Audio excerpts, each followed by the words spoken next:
Hi friends, నేను మీ lucky world. ఈరోజు ఎంతో టేస్టీ జీడిపప్పు పకోడీ చేసేసుకుందామా? ప్రాసెస్లోకి అయితే వెళ్ళిపోదాం. ముందుగా జీడిపప్పు తీసుకొని అందులో కొంచెం రుచికి సరిపడా సాల్ట్ అయితే యాడ్ చేసుకోవాలి. సాల్ట్ యాడ్ చేసుకున్న తర్వాత రుచికి సరిపడా కారం అయితే యాడ్ చేసుకోవాలి. కారం తర్వాత నేనైతే శనగపిండి వాడుతున్నానండి. శనగపిండి లేకపోతే బియ్యపిండి అయినా వాడుకోవచ్చు, ఏం పర్లేదు. అండ్ శనగపిండి వేయడానికి ముందుగా కొంచెం కరివేపాకు అయితే నీట్గా వాష్ చేసుకొని, నేనైతే కరివేపాకు పెద్ద పెద్ద ఆకులే వేస్తున్నాను. లేదు మాకు అంత ఆకులు అవసరం లేదంటే వాటిని చిన్న చిన్నగా కట్ చేసుకొని అయితే వేసేసుకోవచ్చు.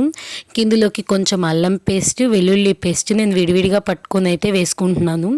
ఇవి రెండు వేసేసిన తర్వాత కొంచెం శనగపిండి అయితే యాడ్ చేసుకోవాలి. దానికంటే ముందు కొంచెం ధనియా పౌడర్ కూడా యాడ్ చేసేసుకోవాలి. శనగపిండి, ధనియా పౌడర్ వేసుకున్న తర్వాత నేనైతే కొంచెం కార్న్ఫ్లవర్ యాడ్ చేస్తున్నానండి. కొంచెం కోటింగ్ అనేది గట్టిగా ఉండడం కోసము. లేదు కార్న్ఫ్లవర్ అవసరం లేదు అనుకుంటే మీరు స్కిప్ చేసేసుకోవచ్చు, ఏం పర్లేదు. శనగపిండి ప్లేస్లో మీరు బియ్యపిండి కూడా వాడుకోవచ్చు, ఏం పర్లేదు. ఇవన్నీ ఆప్షనల్ అనమాట. ఏ పిండి అయినా మన చాయిస్ని బట్టి వాడుకోవచ్చు. అండ్ నెక్స్ట్ ఇందులోకి కొంచెం గరం మసాలా అయితే యాడ్ చేసుకుందాము.